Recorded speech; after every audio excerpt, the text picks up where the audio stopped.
thinking. Frank, good to see you. Oh, yes, please. Would you? Thank you. Lord God Almighty, we thank you, Lord, for this beautiful day you supplied, Lord. We also thank you for this Bible study that we're about to be led here, Lord. We know that, Lord, for everything you're doing in our lives and know that you are the only true living God, Lord. We thank you and humbly bow to you. As we bless you. In Jesus' holy name we pray. Amen. Amen. Thank you so much. And can you hear me okay? All right, we got the approval. Well, welcome everybody. Welcome everybody here in the auditorium, and welcome to everybody who is watching us online. If you're joining us live, great to have you. And if you're watching us any other time, we hope you'll enjoy this lesson as well. We are in the book of Esther, if you haven't already opened up your Bible or your other device, and we're at chapter 3 in the book of Esther. And just in case you didn't get last week's lesson, or maybe I should step a little bit further back from that and say this is part of a series of lessons on the books of Ezra, Nehemiah, and Esther that we're studying through the lens of lessons in leadership. And as I've mentioned, we've seen some very good examples of good leaders, and last week we had we were introduced to a guy who was, without trying to be too judgmental, not so good leader.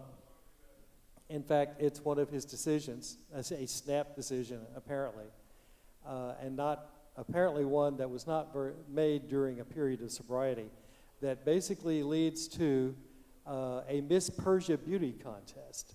And out of that is selected a young woman named Esther, who is selected queen. And that, as I mentioned, if we were reading a fairy tale, I don't know how many of y'all have granddaughters, or in my case, grandnieces, but man, there's an age where they are just all into the queen and princess thing. I mean, that's just, just mention the word Disney, and the second word is princess. Disney figured out what they were doing right when they developed all these characters, or morphed a lot of their characters and made them princesses. That's quite a franchise for them. But anyway, if this were a Disney type tale, story might have ended there. They all lived happily ever after. Well, this is not a fairy tale. This is basically the history of the Israelites. And as the story continues, time marches on, as we see here.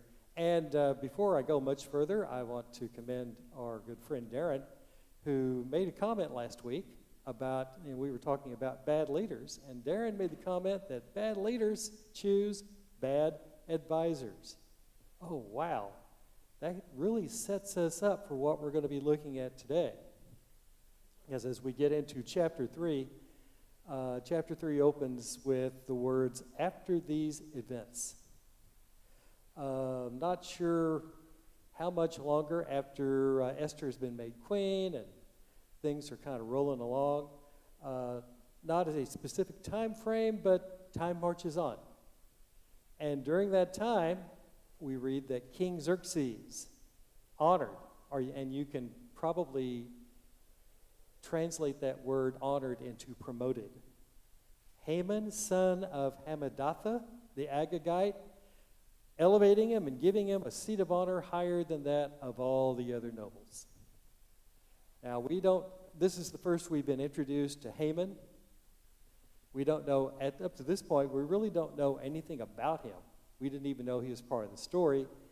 You can almost, if you read the story of Esther casually, you can actually kind of fall into this thinking that, well, yesterday or the day before, the king didn't even know this guy. Then he's introduced to him, and just instantaneously he promotes this guy. Probably a little bit more involved than that. Somewhere along the lines, the two struck it off, became acquaintances, then they became friends, and as the relationship grew closer and closer, the king decides, hey, this Haman guy is so cool, he's so suave, He's so sophisticated. Everything he says and does just seems to be right on the mark. I'm going to promote him. I'm going to make him part of my cabinet. And better than making him part of the cabinet, he elevates him. Basically, he makes him the number 2 man throughout the Persian Empire. No one other than the king himself has the level of power that Haman does. Well, who is this Haman? Well, we can pick up a few clues on the way he's described here. He's called an Agagite. What is an Agagite? Sounds like a metal, doesn't it? Well, actually, Agagite means that he is a descendant of King Agag. Well, who's King Agag? Well, he was king of the Amalekites. Who are the king of the Amalekites, or who are the Amalekites? Well, they have a history with the people of Israel that goes all the way back to the early days right after the Israelites left Egypt and were going through the wilderness on their way to the Promised Land. Early on, the Amalekites just apparently out of sheer meanness attacked the Israelites.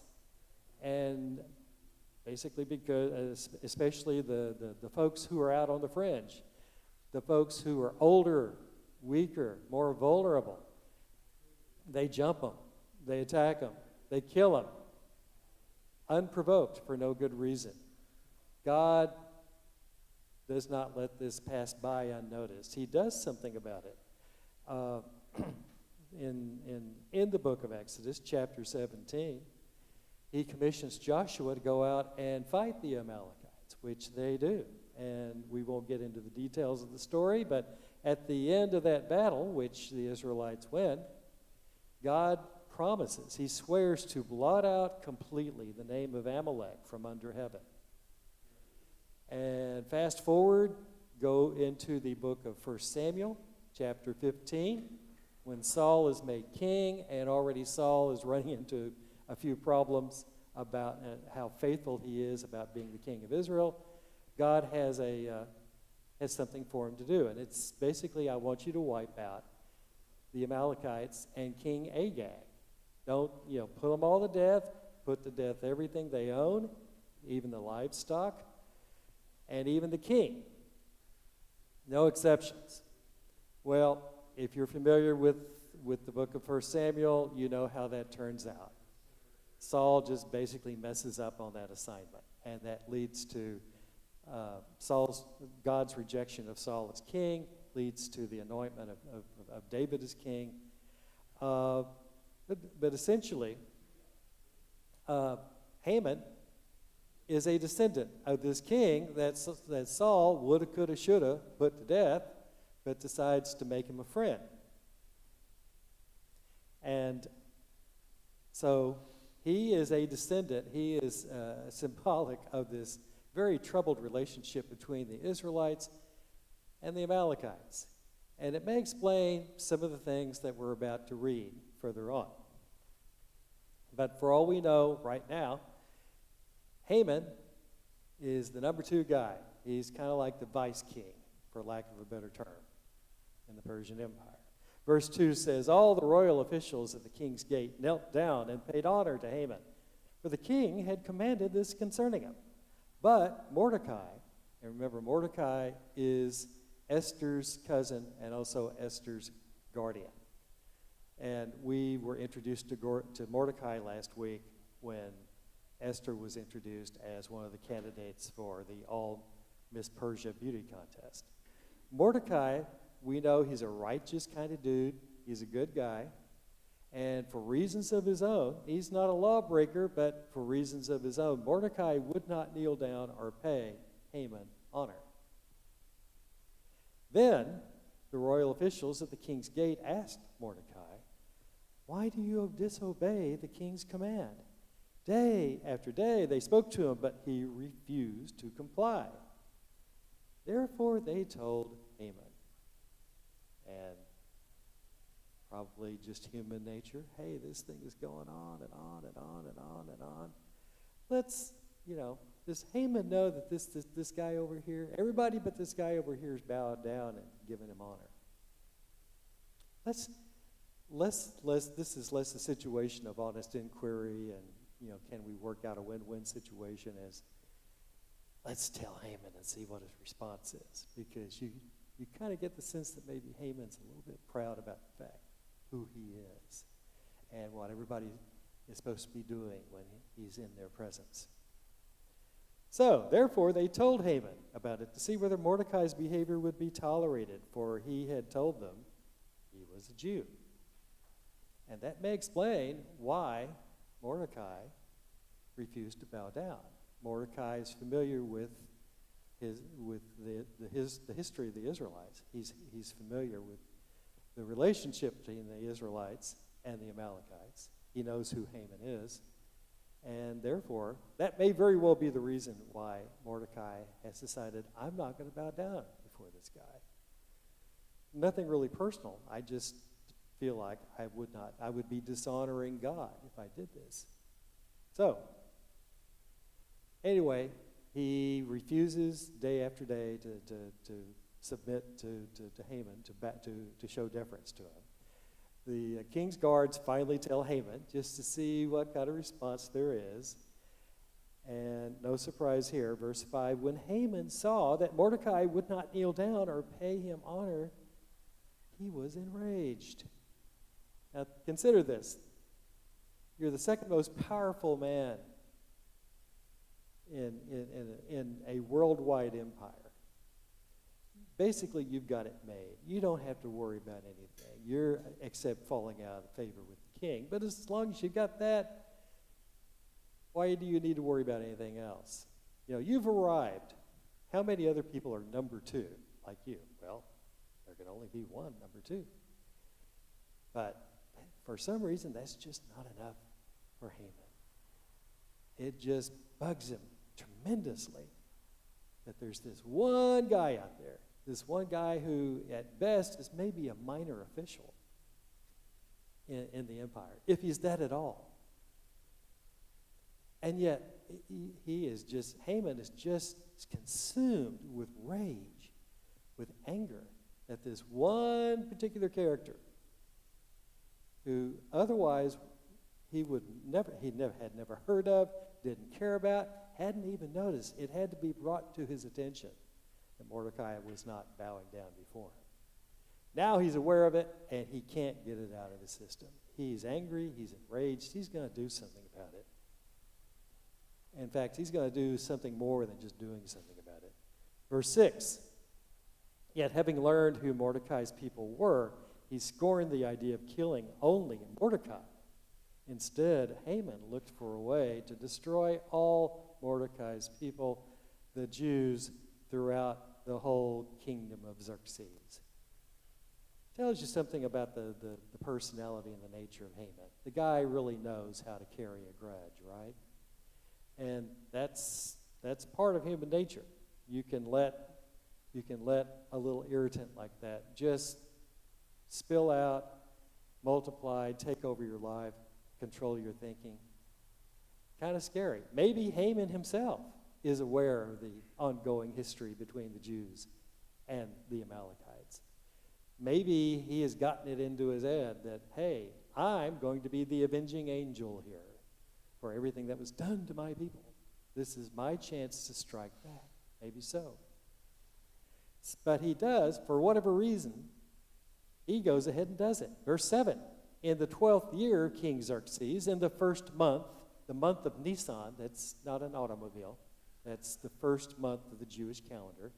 By the way, we are currently in the month of Nisan because it runs from mid-March to mid-April. But anyway, during that time, the pur, that is the lot, basically we're talking about something that's a rough equivalent of a die or a pair of dice, kind of like what you use when you play Monopoly or some other board game. You roll the dice, see what number comes up. Well, it kind of works that way. And it's through the casting of this pur that's cast in the presence of Haman. Apparently, he didn't do the casting himself. One of his minions did it for him. And out of that casting of the pur, they select a day and month. And the lot fell on the 12th month, the month of Adar. 11 months from the time that this ceremonial casting of the pearl was held, Haman sets out a plan, selects a date to annihilate the Jews. But he can't do it on his own. He can't do it on his own authority because he, at least not yet, does he have this authority. He's got to get the king to sign off on it. So verse 8, Haman goes to the king. And basically, if you're going to do something really horrendous, you got to start out with what essentially is, we would call today, the big lie. And this is what Haman says to Xerxes in verse 8. There is a certain people dispersed among the peoples in all the provinces of your kingdom who keep themselves separate. Their customs are different from those of all other people. Well, up to this point, everything that Haman has told the king is basically true. Yeah, the Jews are a certain people, and yes, they are dispersed. That's part of what happens when you kidnap an entire nation of people and scatter them from their homeland, and they keep themselves separate, and in the Israelites' minds, rightly so, because God told them to. They have their own set of laws on how to live and how they need to live, and nothing wrong with that. In fact, you could probably, if you were to do some research into the history of the Persian Empire, the Jews weren't necessarily the only people who were in that empire, who kept to themselves, who were scattered, and followed their own rules. But basically, you can follow your own rules and still live within the guidelines and the laws and the expectations of any kind of state or national government or empire. So, up to this point, everything Haman has said is true, but it's been cast in a negative way. Now here comes the big lie. And we know what the big lie is about. Basically, a big lie starts out with some foundation of truth. Otherwise, people probably wouldn't believe it at all. But mix in a little bit of truth. So a few factoids, which may or may not be relevant, and then stick in the big lie, and people will believe it. Here comes the big lie. It is not. They do not, continuing in verse 8, these people, Haman tells King Xerxes, do not obey the king's laws. There's no evidence that the Jews were lawbreakers, but it is not in the king's best interest to tolerate them. So, that's the big lie. Now, having delivered the big lie to the king, he makes the big request, the big ask. Verse 9, if it pleases the king, let a decree be issued to destroy them. And not only do I want you to do this, but I'll sweeten the request with a bribe. I will give 10,000 talents of silver. That's a whole bunch of silver, by the way, to the king's administrators for the royal treasury. Now, maybe Haman was rich enough to make that kind of a donation. Or maybe Haman was so cynical that, hey, after we slaughter the Jews and completely wipe them off the face of the earth, something's got to be done with all the whatever money or treasure that they have compiled among themselves. It'll probably go into the treasury anyway. We can pay that bribe out of what we can take from the Jews. So a low-cost, no-cost proposal by Haman. Kill the Jews, and we can use them to help finance their annihilation. Gee, does any of this sound familiar? You know? It was, go back and I mean, you can't, this is what World War II, a whole lot of World War II was about. You know, and you can't read this on this side of history and not feel kind of a chill go down your spine. Like, you know, we've seen this before, and horrendously so. Well, That's the request before King Xerxes. And as I mentioned last Sunday, two familiar words that run throughout any kind of assessment of this king was arrogant and foolish. And the king apparently has lived such a life that he's never had to develop the need to develop critical thinking skills or the ability to ask follow-up questions like, hey, Haman, what kind of people, who are these people you're talking about? What exactly are they doing? What exactly is going to be the outcome if they continue to do these things? Apparently, there's no such conversation here. Xerxes takes everything at face value. Oh, you want to knock these people out? Oh, fine, sure. I don't know who they are, but it sounds like a good idea. I don't need, I don't need any more enemies in what I need to do. So, verse 10, the king took his signet ring from his finger and gave it to Haman, son of Hammedatha, the Agagite, the enemy of the Jews. Add one more title to his business card, and rightly so. And the king even feels really good about what Haman has proposed.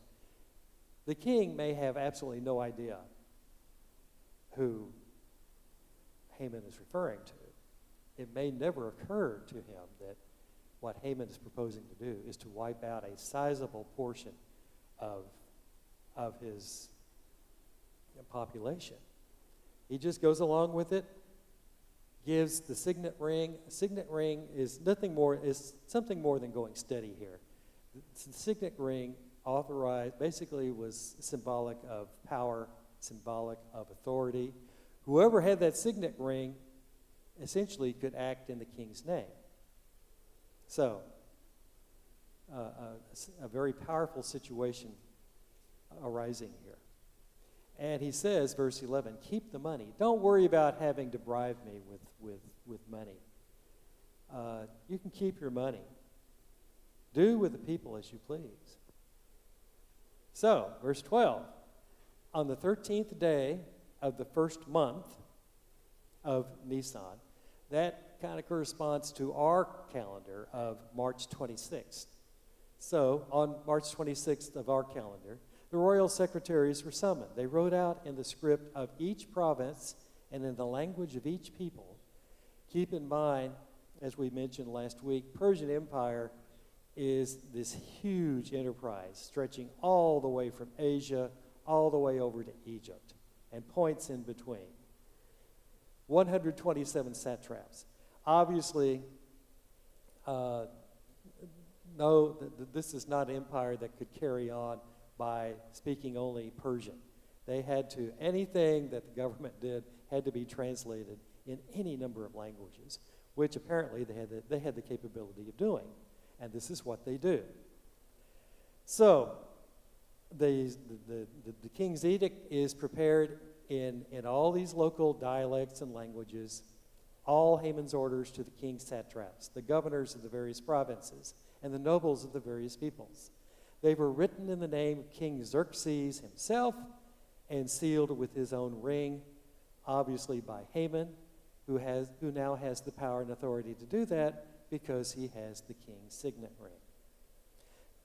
Dispatches were sent by couriers to all the king's provinces with the order. And one notable thing about the Persian Empire was that they had a very efficient postal system. If any kind of order that needed to go out could be carried out rather swiftly. Not as swiftly as we're familiar with today with all our technical equipment, but they had fast riders, they had fast horses, they could get the language out and the information out pretty quickly, and a lot faster and better than a lot of other kingdoms and empires. So the dispatches are sent out throughout the empire with the order to destroy, kill, and annihilate all the Jews, young and old, women and children, on a single day, the 13th day of the 12th month, the month of Adar, and to plunder their goods. which of course is going back to more recent history. That's exactly what the Nazis did with their plan to exterminate the Jews. And that's how they justified it. Oh, we not only can do it, but we really won't have to pay for it. We can use we can plunder their goods to finance all this. That's what they did. A copy of the text of the edict was to be issued as law in every province and made known to the people of every nationality. So they would be ready for that day. Hey, get ready. It's going to be your day to annihilate the Jews 11 months from now. The couriers went on, spurred on by the king's command, and the edict was issued in the citadel of Susa. Susa being the residence of the king's palace, where all this was going on. The king and Haman sat down to drink, but the city of Susa was bewildered. You got two polar opposite state of minds here. The king and Haman, they figured, hey, we've done well. Certainly Haman felt that way because he got what he wanted, and it looked like it was going to happen exactly the way he wanted it. The king thought he had cut a good deal. Hey, these people, whoever they are, those folks will go away, and I won't have to worry about any of them coming after me. So it was a good day as they met for a drink. For the rest of Susa, not so much. Throughout the city of Susa, it's a feeling of bewilderment. What brought this on? Why does the king want to annihilate all the Jews? These folks probably knew. Jewish folks probably had them as friends and neighbors. Didn't think of any or consider any of them as threats to the empire. And now they are under a death sentence. What could possibly have brought this on? What was the king thinking? Well, so there's turmoil, there's unrest, there's indecision, there's upset in the empire. And in all that, we go into chapter 4. And of course, among the folks who are concerned about this is Mordecai. When Mordecai learned of all that had been done, he tore his clothes, put on sackcloth and ashes, the traditional Jewish sign of mourning, and he went out into the city wailing loudly and bitterly. But he went only as far as the king's gate, because no one clothed in sackcloth was allowed to enter it. In every province to which the edict and order of the king came, there was great mourning among the Jews, with fasting, weeping, and wailing. Many lay in sackcloth and ashes. When Esther's eunuchs and female attendants came and told her about Mordecai, she was in great distress. Now keep in mind, even though Esther's queen, she's not living this wonderful life, as we talked about last week. The good news is you're the queen of Persia. Bad news is you're the queen of Persia. Even though she was queen, she was not much more than a highly decorated member of the harem. And the harem was kept in isolation. So in all likelihood, Esther had no idea what was going on, had no idea what the king and Haman had done, had no idea. She wasn't even aware of what Haman was going through until informed by her attendants. So she does the right thing, or what she thinks is the right thing. First of all, Mordecai, get a hold of yourself. Get presentable. She sent clothes for Mordecai to put on instead of his sackcloth, but he would not accept them. Well, this must really be serious here. So, verse 5, Esther summoned Hathach, one of the king's eunuchs assigned to attend her, and ordered him to find out what was troubling Mordecai and why. Gee, if he's not going to get dressed here, he really must be upset about this. I've got to find out what it is. So, verse 6, Hathach went out to Mordecai in the open square of the city in front of the king's gate. Mordecai had told him everything that had happened to him, including the exact amount of money that Haman had promised to pay into the royal treasury for the destruction of the Jews. He also gave him a copy of the text of the edict for their annihilation, which had been published in Susa, to show to Esther and explain it to her. And he told him to instruct her to go to the king's presence to beg for mercy and to plead with him for her people. A good move on Mordecai's part, because not only does he tell the attendant what has happened, but he gives the attendant proof to hand to Esther, because otherwise Esther's first response may be, well, gee, Mordecai, you may be, you know how folks tend to exaggerate when stuff gets passed around. You may be believing an absolute lie. Well, here's a copy of the edict itself. If you don't believe my words or my account, read the edict and judge for yourself. Verse 9, Hathach went back and reported to Esther what Mordecai had said. Well, yeah, here's a problem here, and I appreciate the fact that you think that maybe I can do something about it, but I've got a problem on my end. Let me tell you what it is. Verse 10, she instructed him to say to Mordecai, all the king's officials and the people of the royal provinces know that for any man or woman who approaches the king in the inner court without being summoned, the king has but one law, that they be put to death, unless the king extends the gold scepter to them and spares their lives. But 30 days have passed since I was called to go to the king. Gee, Mordecai, I'd love to help, but I can't. You know how things work around here. I just can't show up uninvited. If I do and the king gets upset with me, he'll have my head. I could be put to death. And good grief, even though I'm queen, it's been a whole month since the king sent for me. And I don't know when he's going to send for me again. I don't think I can help you here. Sorry. So that's the message that goes back to Mordecai. It doesn't stop there. Mordecai sends back an answer in verse 13. Very significant answer here. Do not think that because you are in the king's house, you alone of all the Jews will escape. For if you remain silent at this time, relief and deliverance for the Jews will arise from another place. But you and your father's family will perish. Pay attention to this sentence. And who knows but that you have come to your royal position for such a time as this? Basically gives her 4 messages to chew on. Esther, number 1, this edict applies to you too. Once they figure out or find out and discover that you are Jewish, you'll be killed. Number 2, I trust God on this matter. I trust God to deliver us from our fate if that's what he chooses. But if he does that and you refuse to help, he'll arrange for deliverance from another area, not from you. And that may not bode well for you. Esther, your own fate depends on your faithfulness to God. And who knows?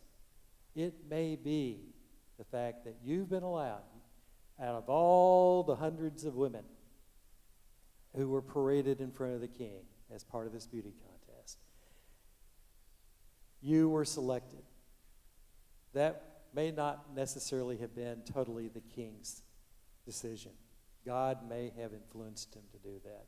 God may have worked behind the scenes to get you to where you are in this position of power and influence. That may very well be the reason why you are where you are right now. And that is why you have this responsibility to do what you need to do, even if at the risk of your life. Esther thinks about it, and then verse 15 sends a reply to Mordecai. She's made a decision, but she asks for some help from Mordecai. Verse 16, she says, go, gather together all the Jews who are in Susa and fast for me. Fasting, yeah, it's kind of a ritual kind of thing if you want to get close to God, but what's part of fasting, that kind of situation? Not only are you fasting, but you're praying, ideally. So fasting and prayer. Do not eat or drink for 3 days, night or day. Just don't do this for an hour or so, or maybe even an entire evening or overnight. But do it for 3 days. Get in the right mood. Do some serious time getting in touch with God and communicating with Him. I and my attendants will fast as you do. When this is done, I will go to the king, even though it is against the law. That is, if he sees me and he's not pleased to see me, we know what the penalty will be. And if so, if I perish, I perish. So Mordecai went away and carried out all of Esther's instructions. So that's the end of chapter 4, and that's the end of our lesson. Kind of a cliffhanger here. If you haven't read the book of Esther before, this is really, you're stopping now? What's going to happen? Well, and like we always like to say, tune in again next week. But before we end the lesson, getting back to our discussion of lessons in leadership, I want to talk about the key element of leadership, which is courage. Unlike Esther, we may never be faced with a decision where the outcome may result in our being put to death. But many leaders may be called to take a controversial or unpopular stand that could put them at professional or personal risk. And you may have been in a situation like that. Maybe or maybe not. You never know when it may happen. With that in mind, I've got 5 questions for you to consider.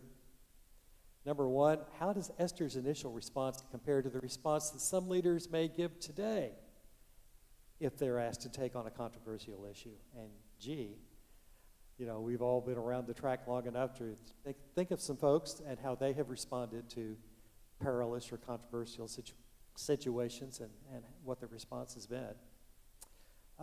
Think about that and think about what they said and maybe what they could and should have said. Question number 2. That verse we just read a few minutes ago in chapter 4, verse 14. Who knows but that you've come to your royal position for such a time as this may be one of the most significant verses in the Bible. Think of a profile in courage when you or someone you admire were called upon to take a stand on a difficult or controversial situation. What were the results? Question number 3. When Esther decides to approach the king, what steps does she take and what does she ask others to do? How do those actions compare to what you might do if you had to deal with a difficult situation? Question number 4. Think about King Xerxes and Haman. What are their characteristics about their personalities and their relationship that made Haman's request possible? Remember what Darren observed about bad leaders attract bad advisors. What is it about that kind of relationship between bad leaders and bad advisors that attracts them to each other?